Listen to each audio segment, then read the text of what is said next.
The following is a presentation of the Greater Ontario Junior Hockey League.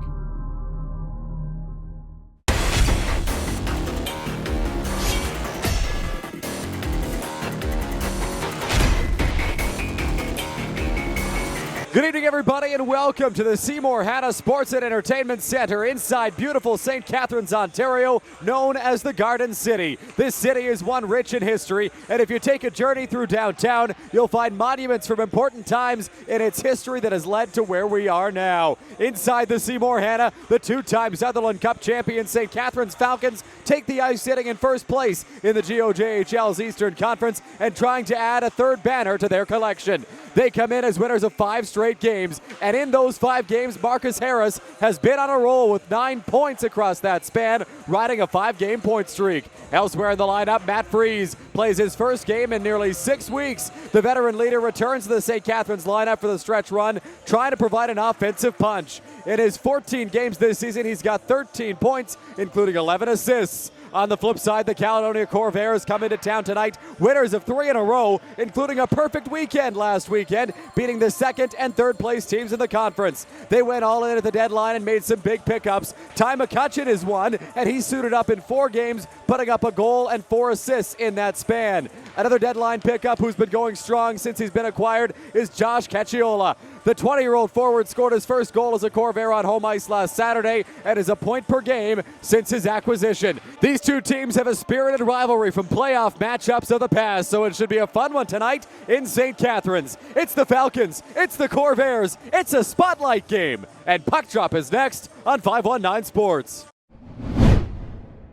Valancourt throws it through the middle of the ice for Petrovsky, and he'll get that down low. Nahern drops it back for Houle. Travis Houle takes a big hit along the end boards from Cameron Lowe, and that's going to be a penalty here on the Falcons. Caledonia responding after the captain goes down in a heap, and the Corvairs will get the game's first power play.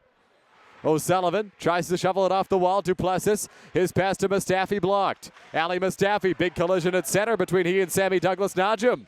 Sends a pass, it gets blocked there. Here comes Matt Freese, 2-on-1. Freese coming in, centers out front. That shot stopped by Josh Branton, and he'll hold on.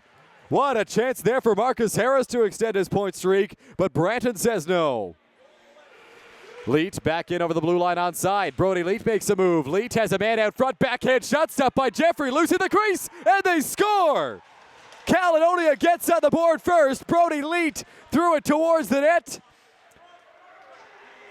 And it was Drew Agnew who put it home. Bouncing puck blocked there by Douglas-Najim.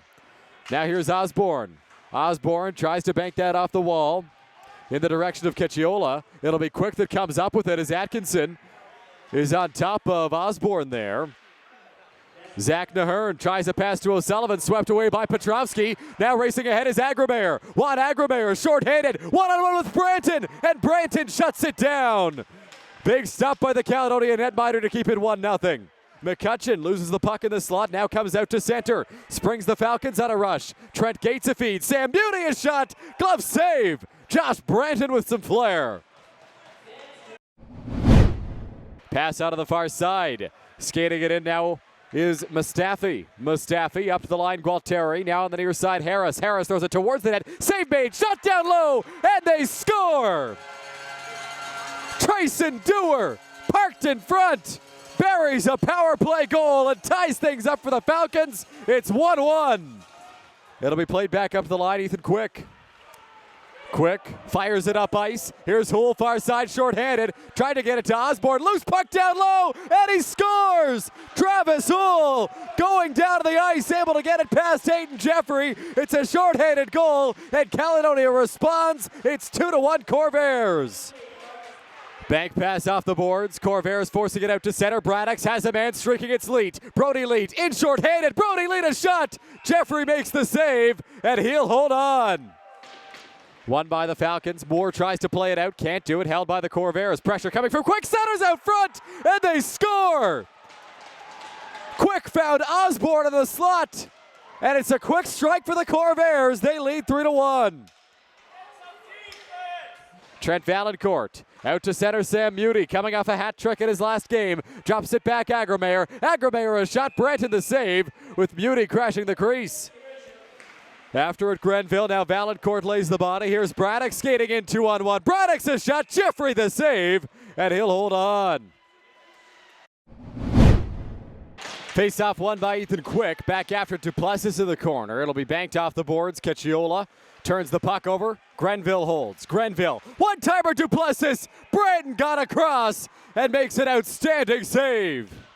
Falcons back the other way. Duplessis with Grenville. Brendan Grenville skates in. His shot stopped by Branton, and he'll hold on. Now Branton getting into it with Grenville after he followed up on his shot. Quick keeps them apart, and the officials get in the way. Low, into the corner, Grenville. Around the wall, Duplessis. Duplessis in behind the net. Centers out front, a shot. He scores! Brendan Grenville makes it a one-goal game midway through the third and gets the crowd right back into this one. Cacciola leaves for Wasselin. Wasselin takes a shot. Jeffrey gets a piece. Now on the far side, McAfee Rankin takes a hit. That's going to be a penalty.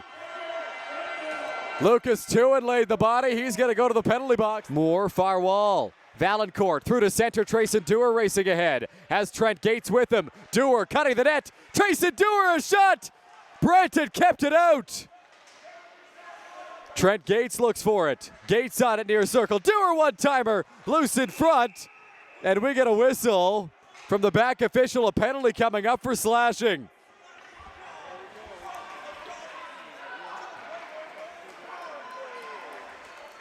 Gates from his own end. Now through center, onto the near side, Duplessis. Duplessis for Gates, leaves for Grenville. Swept away by the Corvairs. Gates for Duplessis, he shoots, he scores! Nathan Duplessis, a power play goal, ties it up for St. Catharines. It's 3-3 with 6:54 left in regulation. Now back on it, on the near side, Cameron Lowe. He takes a big hit from Ethan Osborne. Osborne gave him an extra shot. Falcons fans wanted a penalty, not going to get one. Tuin through center, over the red line, now the blue. Lucas Tuin stops up looking for a feed, centers out front for Duplessis. It gets cut. Back the other way, O'Sullivan. He's been out there since the start of overtime. Matthew O'Sullivan to the goal. Jeffrey turns that away. Falcons back with speed and numbers. Duplessis with Harris. Duplessis springs Harris down low. He scores! Marcus Harris, the heartbreaker, the overtime winner, extends his point streak, and St. Catharines storms back with 3 unanswered to win this one 4-3 in overtime. First of all, Caledonia's our rival, so there's not a different team we'd rather beat like that in that set scenario. And Duplessis just got the puck. I beat my guy up the ice, and just history from there, right into the camera, and it was just a great game. Today when I woke up, honestly, I knew the Spotlight game was on, and I was like, how insane would it be to just beat Caledonia at home in front of all our fans and come in here after and talk to you guys, and that happened, so it's amazing. He's the whole package, right? He's Showtime. He's very, very outgoing kid, fun to be around. All the boys love him. He's got the ox in the room. He's just Harry. He brings all the joy in the room. He's one of the guys, and we'd love to have him on our team. He's a big part of our team and a big part of our success. So he's a big crest first guy, is what we say in the room, and especially our goaltender too. He's a crest guy as well. But yeah, Harry he's a great, fun guy to be around. As a kid, I'd come to all these games. Like for my whole life, I'd come to these games, and every time you come to the rink, like you see someone, there's fans like giving you fist pumps. It's the best feeling ever. Like you're signing autographs sometimes. Like everyone cares here, and it means so much to us. And there's not a better place we'd like to win. It's a culture here. We all buy into one goal, and we want to make it as far as we can. But yeah, everybody buys into what we want to do. And we're succeeding at it right now, and we want to keep building and hopefully go all the way. I honestly think, we dominated the first 50 minutes of the game, and I think it comes down to the little mistakes, but I mean, that's what you're going to see in a playoff series, and I think that's what we love. We love those games, those tough games. We're always up for St. Kitts, and yeah, these are the games that we're looking forward to down the stretch. We all believe in this group.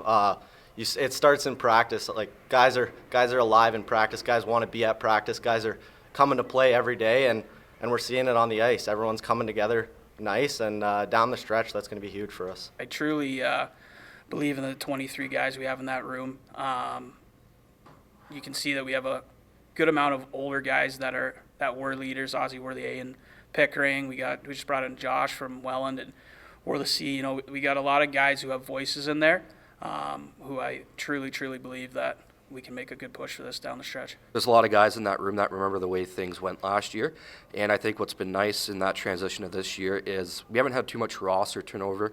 There's been a few moves here and there, guys going out, guys coming in, but at the end of the day, those guys all still feel like family, and they all remember that feeling last year. And for the guys that weren't here, they know about it because it's talked about. Not that we're living in the past, but we just want to remember what's going to make us hungry and what's going to drive us to keep working.